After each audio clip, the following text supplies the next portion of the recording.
game time. Game time. Game time. We winning, we winning, we winning, we winning. It's game time. Game time. Welcome back to the Game Time Greatness Podcast. We're your hosts. I'm Brandon Scott, the commissioner. Michael Baker, GG6 champ, back at it again. I'm proud of you for announcing your champs. I know GG2 Absolutely. and GG3 champ, of course. I got into that. This is a podcast that's a little overdue. I've had Zach on board to do it. I've had Ethan on board to do it. And now I have Mike on board to doing it. This podcast. Sorry we didn't get it out last week. But it's not necessarily their fault. It's kind of my fault in some of the situations. Okay. But as you can tell, quick note to our sponsor. We're sponsored by Gymshark today. Absolutely. Going along with the bad take that Jake had today, that cut-off hoodies are not the coolest thing in the business. We're going to have to respectfully disagree with you there, sir. Sorry, Rex. Okay, first we're going to go over, recap some standings. This is a huge week because obviously this is the week going into playoffs. Last week before playoffs, so pretty big week on the analysis of the actual standings. And then we're going to talk about the poll that we took last week about your best and worst moves of the season. And then lastly, we'll do our picks for the week.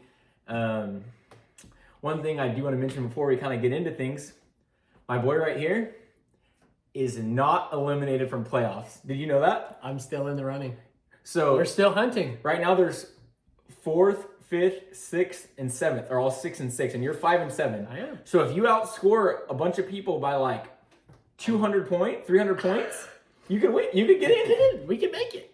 But for the most part, I'm gonna have to say you're out. I like the way the consolation championship looks a little better anyway. All right. So going over week 11 real quick. I had a few notes. Some of these are Ethan's notes mixed in here. So if I start saying weird things, I'm like, wait, that's not right, and it's probably because Ethan inserted his own notes. Week 11 was a pretty average week. We had no 200-point club. No under 100 club. The highest score is 188, which isn't super high. The lowest was 123. That's pretty average. Pretty basic average week. And then shockers. I put the only goose egg was Zach, I think, with New England defense. Ethan put on here Holmes had a Hayden Hurst, but I didn't see that. So He did have a goose. okay, Yeah. I guess that is true then. There were 2 goose eggs, so Holmes, that's tough. I'll let you actually go ahead and take over for the goose eggs and the stats for this week. Yeah. So week 12 was actually kind of spicy as Brandon's kind of going over it. You know, this is really where we're kind of starting to see what playoffs are going to be looking like and how it's going to be fitting in. So it's pretty nice. So quick interruption there. Oh. I got the little asterisk next to my name. I am officially in playoffs. Did you clinch it? Let's go. Clinched in, baby. Okay. He's trying to make his first championship win since like 2008, was it? Is it like before then? Or is that... You want some protein shake on your head? No, stole. No, so week 12, as kind of saying, it's really important just to see how like the standings are really going to shake out and what it's going to look like for everybody. That being said, we did have a few teams that kind of underperformed. Is that the way we would say it nicely? I mean, we had our boy Zach popping off a whopping 90 points. He's real spicy with Joining that the under 100 point club. Yep. He's playing a little too much Minecraft over there. Zach, you better change your lineup, buddy. And Holmes coming in with a 91. I don't even know how he broke 50 with the way his team was looking. Quick note on Zach too.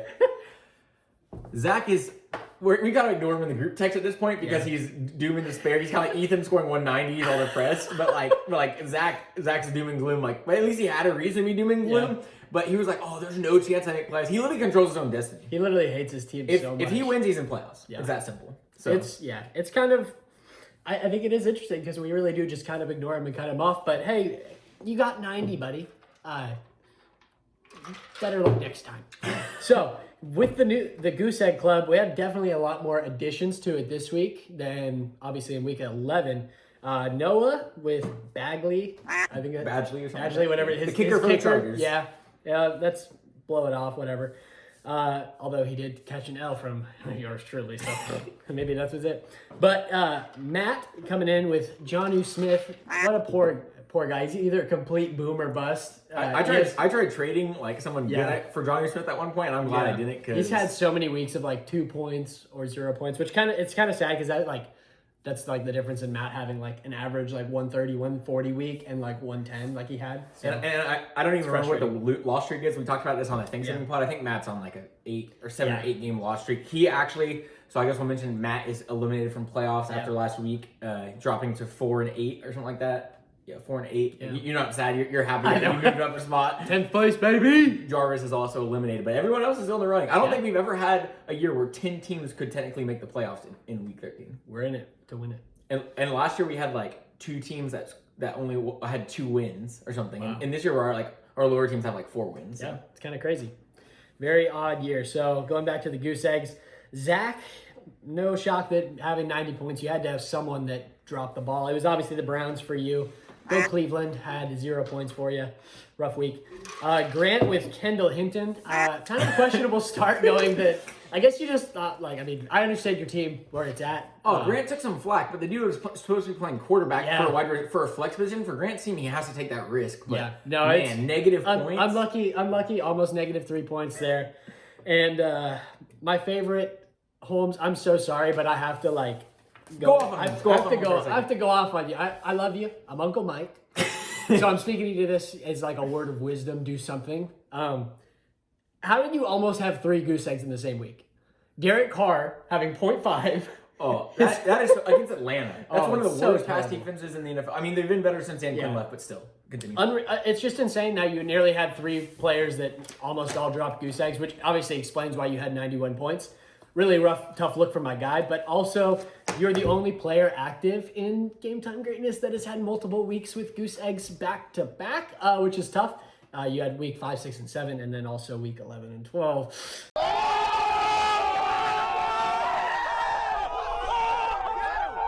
That's looking a little tough. So congrats to you. You are a repeat goose champion. Grant, if you could give him a nice little crown with the goose noises, we would love that. So, absolutely much love to Holmes. Better luck next year. Okay, it's my turn to go off for a little bit. Cole Bennett and Colin Christian, I have linked you to this moment in time for a reason. I'm about to give you guys some compliments. I'm defending Cole Bennett and Colin Christian right now. They get a lot of disrespect. What kind of pod is this? Here we're going. This is from last week, so I'm going to read these notes and refresh myself because honestly, I don't remember. Last year, all right, we're going to go over some other stats first, then we're going to go that. Last year, we had no 7 and 6 teams. This year, 4th, 5th, 6th, and 7th are all 6 and 6. So whoever makes playoffs, 90%, we're going to have 3 7 and 6 teams. That's pretty crazy. That's wow. A lot more closer lead. Yeah, than it has been. Last year, Jake, Matt, and Cece all performed in the clutch to make playoffs, where Brandon lost twice in a row to lose his chance of the bye. Luckily, I won last week, but I could still lose this week to lose my chance of the bye. Last week, I lost to Jack Bennett. This year, I'm losing to his I could lose to his replacement, Michael Baker. And it's all because of Gymshark hoodies. Okay, here's where things get a little interesting, and I'm going to start defending Cece a little bit. So last year, 1, 2, and 3, first, second, and third place, all finished with 0 fab. So 0 money left at the end of the year. And in 2018, the year before that. Wow. The year before that, first, second, and fourth had 0 points, and third had fab. Whereas the other 2 times, number 4 had fab. So it's clear the top of the league spends all their fab. Yeah. So I thought that was interesting because the idea of CC being bad needs to be rewritten. Rewritten. Okay? In everyone's brains in the league. Last week, he came on the pod and left everyone speechless when he mentioned he had 0 fab. Everyone... Yeah. Mouth hit the floor. Everyone's like, what the? Everyone was, Jay kind of asked a flaming question, like, why aren't you trying? And he's like, what do you mean? Yeah. I literally have 0 fab. Looking back, Colin Christian has made the playoffs for the last 3 years. And he has put himself in a position to do it again while missing his first round pick for more than 3/4 of the year. Mm-hmm. Last 3 years, these 3 players have made the playoffs every year. Noah, who we consider an elite player. Brandon, who most people consider a pretty elite player. Hard to argue that one. And a third, Colin Christian. You would not put Colin Christian generally in that He's mindset. not in that caliber, in my opinion, but it's crazy that people are not giving him respect when he's made playoffs the last 3 years and he's going for number 4 right now. Meanwhile, Grant gets a bad rap recently for being bad. Like, Grant doesn't really make playoffs. He's just won once. But he's made the last 2 out of 3 years. So I think last 3 years, Grant, Jake, and Cole Bennett, who we also disrespect, have made the playoffs. Along with a title for Cole Bennett. Yeah. It's about time Cole Bennett and Colin Christian get more respect. And that's talking to myself because I often dismiss them as fantasy players. True. But they have proven themselves time and time again. And I bet CC will come in clutch again this week and take the dub. This is true. We love to see it. Much love to CC. Now we'll move on to our section of the podcast where we talk about the poll that we took last week. Our next segment is brought to you by Relief. For all your pain needs, even better than ibuprofen and Advil. Feel free to check it out. Brought to you by yours truly in a Gymshark hoodie. It's got caffeine in it, so if you're doped up all the time like Michael Baker. Absolutely. No caffeine. All right. Next, we're going to get into our poll that we did 2 weeks ago. We just had some hot wings, and I'm chewing on ice currently, so my tongue is burning and numb at the same time. So if we don't sound this precise, Mike was actually crying like... That was real tears. 10 minutes ago to prove a point now. Oh, I can handle this, but I don't know. Tough. Okay. I'm going to read off everyone's best move, and I want you to guess who it is. So, like, you should be able to get most of this because they have their players, but I just want to see... We'll test your knowledge a little bit. What's your best, luckiest movement so far of the 2020 season? Kicker, baby. Jason Sanders is elite. Also, I haven't made too many amazing moves. I think that's Zach has Sanders, right? That's Zach. Okay. Zach would be the guy bragging about his kicker. and sorry, it was not Zach. It was Zach. Crusher of his own dreams. It's very accurate. That was what he asked to be called on this podcast. Yeah. So that was his preferred podcast name is Zach, Crusher of his own dreams. So you can tell someone's being a little negative. Yeah. All right. If you don't get this one, we're going to have big issues. Drafting Justin Jefferson and him being this solid early on. Well, it's definitely I'd say myself and I, as I have that gem of a wide receiver, ranked number 22 overall at a mere 20 years I looked, and you were bragging so much about picking him late. Dude, you picked him like the 9th round. Like, It's like no 11th. lie, I looked. It was like 11th. Somebody fact check it. Grant, it was 11th. You can put it on the screen. I believe it's the 9th round. It was like 11th. If it's the 11th, I'm slightly impressed. If it's the 9th, I'm negative impressed. But what do you mean? Even if it's for the 9th, he was a rookie. What do you mean? All right, we're moving on. I forgot to write down what he wanted to be called. So we're gonna change his name to Last Place. Yeah, do you know who that is? Yeah. 903 Patrick. Yeah. Which is Patrick Mahomes. That's what he's saying. His best move of the season. Been pretty solid for him. Nothing much to say there. Poor Jackie J. All right, so who is this? I guess picking up AB for free. Haven't had a lot of lucky moves. My best luckiest move should have been drafting Jonathan Taylor and then the Mac injury. Just hasn't worked out. Not a lot to brag about here. Yeah, it's been a rough year for our boy Matty B Raps, but he's picking it up. And he likes he's the caboose of the league. I actually really like what he put in for his preferred podcast name. He put Matty Niced, so like he niced himself. Yeah. Yeah. We'll get on to him nicing himself later on with the worst moves. Poor boy. All right. Drafting Deontay Johnson and picking up Mike Davis. Yeah, that's Noah. Although I guess it didn't help you out too much last week, I guess. It's funny because like the sad one, like the people that Mike have Davis bad has been seasons, great you for can him. tell, yeah. Yeah. But everybody hates Noah. You know, he likes to put that target on himself so he can play with that little bit of fire. You know. Yeah. It's that short man's mentality. All right. Being a college football guru and drafting T. Higgins in the 13th round, which is actually more impressive than Justin Jefferson. I do have to throw a little jab in you at there, but go ahead. That's fine. It's fine. I think that's Cole. It is Cole. Yeah. It's actually the great CB. Don't stroke the ego too hard. That's what he put in for himself. Yeah. So, next up we have my elite QB IQ in all caps. Ooh. Do you know this one? This one's a little hard. My elite QB IQ. We talked about it on a previous podcast. I don't know. I mean, it is favorite league member, definitely not upcoming is it Ethan. No, it's favorite league member, definitely not upcoming Ethan. Not Ethan. Who is that? Like, who did we say? Who's jumping? Who did we say was the upcoming Ethan? Grant? Yeah. I don't know how I missed that. So he prefers to go my favorite league member, definitely not upcoming Ethan. Feels bad. I guess Grant has been QB jumping, but he's had like. He did have Cam Newton the week he had like 36, and now Cam's doing like 5 points a week. So Grant has picked up Justin Herbert.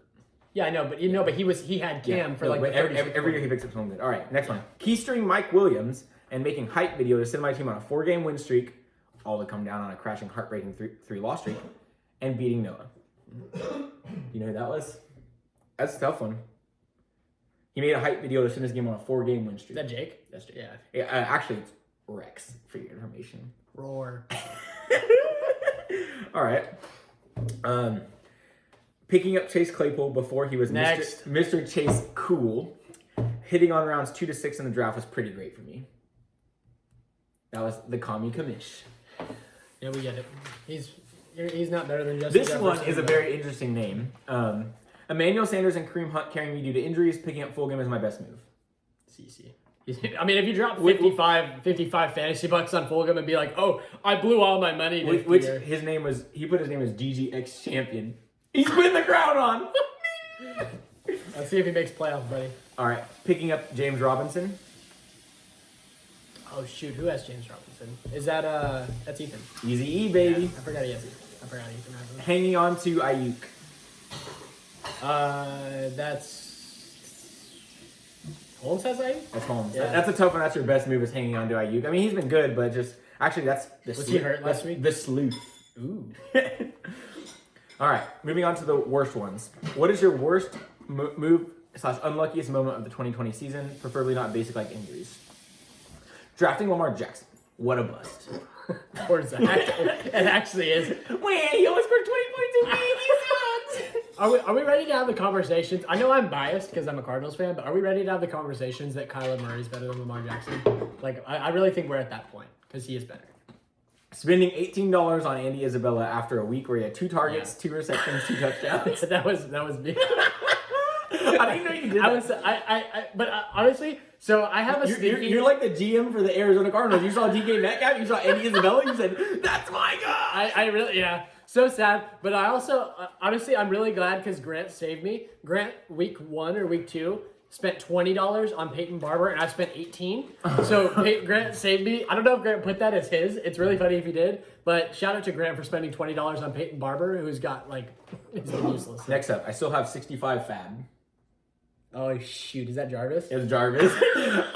Like, he came in the year, I'm going to be He's good. like, I'm going to spend all my money. I'm going to be good on the waiver wire. And then Zach calls him out mid-season. I don't think he's made a move since then. He's a poor boy. He's rocking out in 12. My worst move was expecting Gallup to be good. I heard inklings of Cooper dealing with an injury before the season, and since they had the same amount of targets last year, I figured this would be the year he stepped up big. I was wrong. Cooper was fine, and Lamb was a beast. I could have taken Boyd, Fuller, or Deontay with that pick. You know who that was? I don't know. Who has Gallup? Is that Holmes? It was Matt, actually. Matt has. Yeah. Matt has. And a lot of people, I was high on Gallup going into the season. He just... I didn't know who has Gallup in our league. he also submitted another one saying that his real worst thing of the reason was that he was arrogant and made a bet with CC before his matchup, and also made a Rex meme in the group text. And all of that started his bad luck, his bad injury luck, and his losing streak. That's what he said. How many losses is he at now? Is it 5 or 6? It's 8 No way. or 9. He was like, because he was like 3-1, right? No, it's bad. It's not. Poor Matt. It's not good. All right, great question. I guess having the toughest schedule. Cole Bennett's team is straight trash. Oh, you better get this one right. Come on. Having the toughest schedule is what his worst move of the year is. Not claiming he had anything wrong, just that having the worst schedule is his worst move. I don't know. Is this Ethan? Come on, it's Noah. Oh. Welcome to your best week. That's his team name. Welcome to your best week. It's bust. No, it's best. Oh. It's supposed to be best, like, because everyone plays really good against him. Oh. Trading for Zach Ertz and him going on injury reserve 2 days later. Oh, that's Cole Bennett. That one. He traded Mike Williams. I should have guessed it. It's not anything with a tight end. Definitely losing Saquon week 2, but maybe losing David Johnson and Grant. Justin Jackson on the first drives of the game in week 9 against Noah. Could have been a close game if not a win. Poor Grant. That's a Grant. Poor Yeah, Grant. he could have beat Noah. Noah would be out of playoffs, honestly. Or If he at had least lost that? potentially out of playoffs. It would have started a bigger slide for him. All right, Chubb stepping out at the 1 yard line and Robert Woods garbage time catch could be 7-4. Holding on to Alshon Jeffrey for 4 weeks. Streaming Jared Goff, listening to the footballers, nicing my team every other week on the podcast, believing in the Falcons. Poor Jake, bro. Oh, Jake, I love you, man.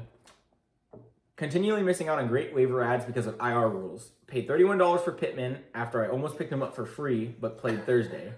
Missing out on Gaskin because of the IR rules. Not starting Chase Claypool when he dropped 42 points. Yeah, I didn't know you missed out on Gaskin. That's wild. Dude, I literally was trying to pick him up the entire time, and it was being annoying, and like, because a bunch of the rules are like, it was one of my players was questionable, even though he's clearly going to be out for like 3 weeks, and so I couldn't add or drop anybody, and I That's annoying. Okay, well, actually, that does it all for this one. I think I may have missed one or two other ones that were submitted via text, but that was 2 weeks ago, so sorry. I got Matt's, but everyone else's, you're out of luck. Hope you guys enjoyed that segment. Obviously not as exciting as some of the comparing to Thanksgiving foods and stuff, but a little bit something different. It was fun. I enjoyed it. It was good. It was good. Absolutely. All right, and now we're going to jump right into our picks for the week going on week. I actually lied. You can't start us out. Oh. I have to say something first. Oh. This is an incredible year. Every team left that has a good possibility of making playoffs controls their own destiny. If Zach wins, he makes the playoff. True. If Noah wins, he makes the playoffs. If Jake wins, he makes the playoff. If CC wins, he makes the playoffs. It's that simple. If I win, I steal Brandon's buy away. You do. So it's actually incredible. It's actually a really fun week for all those players. Like, it's not going to be fun for the person who doesn't get in. Right, yeah. But I'm really excited. Yeah. And the thing is that those teams, two of those teams play each other. That's how it works out. Yeah. That way. It is convenient how that kind of worked out, But and it makes it exciting. One last thing I'd like to say parts of the before year. we choose our picks. Yeah.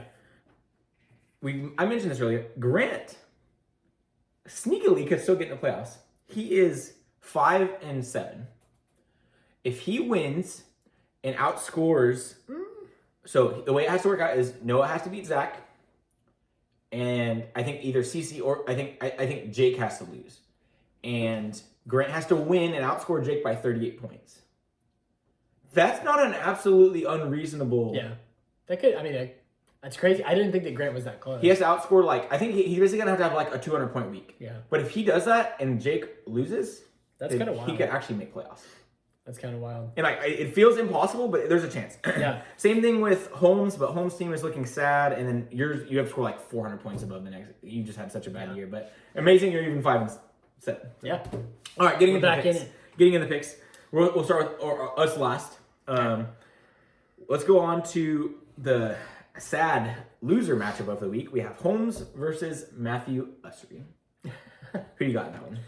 I'm definitely. I really feel like. I mean, I know I just tore up Holmes' team. I like Holmes as a person, but I think his team just. I want Matt to get a win, so I'm going with Matt on that one. It's been a rough year for both of them. Holmes' team is like the Philadelphia Eagles, right? Yeah. They could have still done it. Oh, they can make playoffs. Oh, they have good players.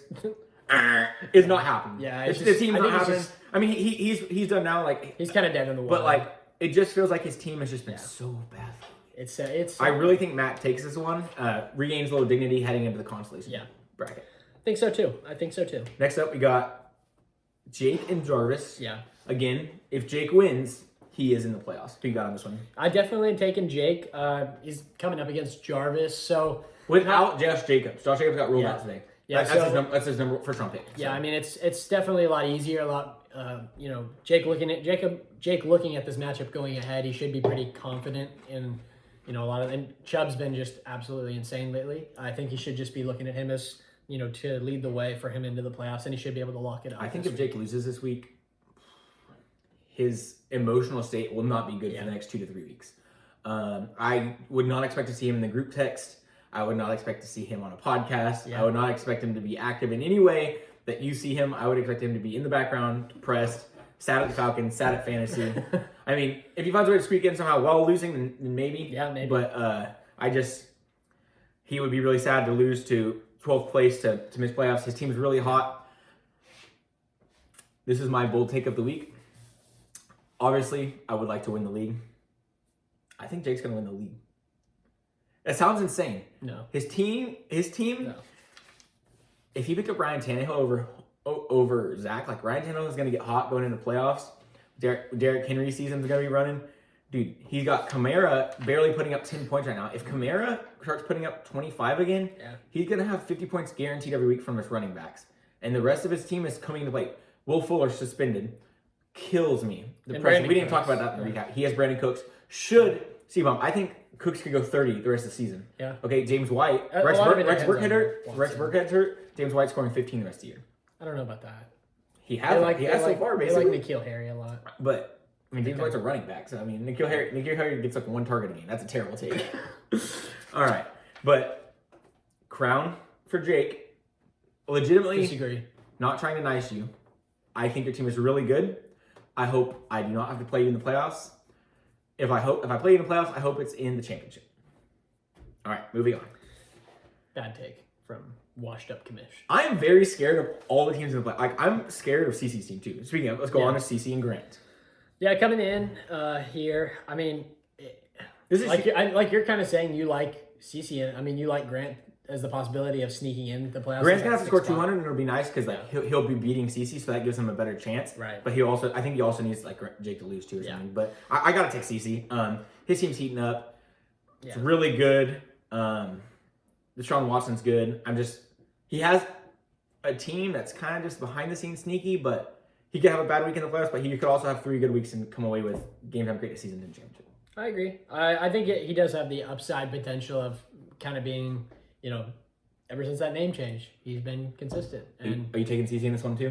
I am going. Okay. Yeah, I like Grant's team. Honestly, I think it's been really, honestly, Grant, kudos to you for being able to rebuild your team after having it looked like you were a guaranteed 12th seed with Saquon out week 2, in my opinion. And I was like, oh, that sucks. Like, his season's done. And you've still been able to salvage people off the waiver wire. I mean, similar to how I have done. And be able to be a contributing member of GGX. Let's go ahead and move on into our matchup, because I think our matchup is the 3rd best of the week, probably for us at least. But I think it's really interesting to see these other 2 matchups. Yeah. So we'll talk about this first. I'm taking myself. I gotta hope for the bye. I think your team is really scary. I was happy to see you on the schedule twice halfway through the season. Then I am looking at now and I'm like, I really wish I was playing Holmes, who beat me. And I'm a little scared of your team. I'm not gonna lie, but I'm hoping my team clutches out the win. I really need the bye. If I would put money on losing in week 14 if I don't get the bye. That makes sense. And if I could actually miss the bye still, if Ethan loses but beats me by enough points, I could technically still miss the bye even with a win. Yeah. So. What's crazy is I was looking at how because the last time Brandon and I played was actually week 1. We were the first game of the season versus each other, and looking at how different our teams are compared to. Well, mine's pretty similar, honestly. Yours is very similar, but whereas mine, I was literally starting Sammy Watkins, Dak Prescott, Michael Thomas played for the entire game and got 5 points. It was just a very odd game. And lately, obviously, it's been a couple weeks since we've been on the pod, but my team has come into fruition and has become a sort of a uncut gem of the league. So I'm taking myself. I believe I've been on the up. I'm on a 3-game win streak, and against Holmes, Noah, and Ethan. Those are not chump teams. No, all of them. I'm proud of. And when you beat Holmes, he was a playoff likely. Yeah. So in my last 5 weeks to clear up, I'm 4-1. My one loss was against someone that really was realistic as a beat. All right, I got to talk about my team for a second. I believed I was probably a favorite to win the league. Obviously, you're always going to be biased with your own team. The Will Fuller news really had me down. I was legitimately sad the rest of the day, and I know that's sad because you shouldn't let fantasy affect your emotions, but I was actually sad the rest of the day. I was like, man, that's just a killer. I was really excited for my team heading to playoffs, and that just removed so much upside from my team. I'm hoping Pittman can put up 10 to 15 in his place. That's the hopeful. Whereas Fuller was guaranteed 10 was his base, most likely 15 to 20, and he had the upside of the 40-point. Right. 20. So it's tough. I'm really upset about it, but you gotta live and learn, move on. Yeah. It's whatever. Hoping my team can bounce back, but. Anyway, you did take very much the riskier route with a lot of the picks you had. Obviously, Fuller was interesting because he was kind of on a flyer this year. If he was going to get hurt, I thought it would get hurt. Or if he was going to get out, I thought he'd get hurt, not suspended. Yeah. So it's disappointing the week, essentially the week before playoffs that he gets. Yeah, then it happens now. But also, looking at what Clyde, your run depth shrinks way down with Clyde being in that position now. So disappointing too. Yeah, that's a rough one, tough one to swallow. But I think my team has the advantage now. Obviously, week 1 to week now, that transition. I think our teams, have changed a lot, and so I think I'm standing up. All right, let's move on into the 2 matchups of the week. Yeah. So we'll talk about Zach and Noah. This is whoever wins makes playoffs, pretty much. So if Noah loses, there's a pretty good chance he still makes the playoff. If CC or Jake loses, but like we said, they should win their matchups. Yeah. We both picked CC, we both picked Jake. So realistically, if Noah loses, there's a good chance he's out of playoffs. If Zach loses, he's like 90% out of playoffs. Right. Very, very slim chances. So this is their playoffs start this week. Yeah. They're fighting. Their playoffs start a week early. Yeah. That's just how it is. I'm going with Noah.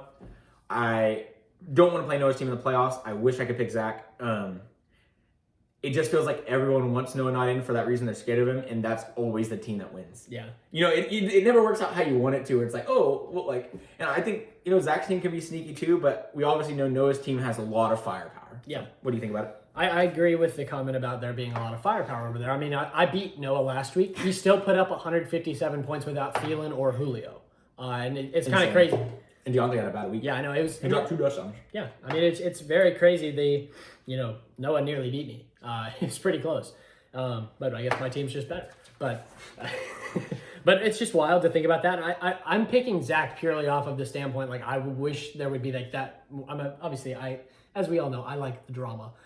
So I prefer there to be a little bit more spice in the chili, if you will. So I'm going with Zach. I think Zach can pull it out. If you can stop, Zach, please this week, stop saying negative crap about your team. Put the Minecraft away and literally just get on. He thinks the negative and set your lineup. He thinks the negative stuff helps his team. That's why he says it. I know he thinks that, but it doesn't. Just quit being so negative all the time. All right. Talk more about Monica. Crazy situation we have here. Matchup 1 versus matchup 2. Assuming I win, which is a big assumption, I could lose. Yeah. But if I win, I'm going to be taking whoever loses bye. Pretty much. So this is a huge week for both of them. We know byes are critical. Yeah. Gives you a 1 in 4 chance to win the playoffs. I'm taking Ethan. I just think I bet against Cole's team all year, so I feel like Cole's team is going to be the one that wins. Yeah. But I don't know. I feel like Ethan. I just feel like Ethan's going to win. Cole Bennett has Tyler Boyd, T. Higgins starting both of them. They have Ryan Finley or someone like that as a quarterback. It's going to be tough without Joe Burrow. If you had Joe Burrow, I might take Cole, but I'm taking Ethan. I'm actually going on the flip of that coin. I've betted against Cole, pretty much every week.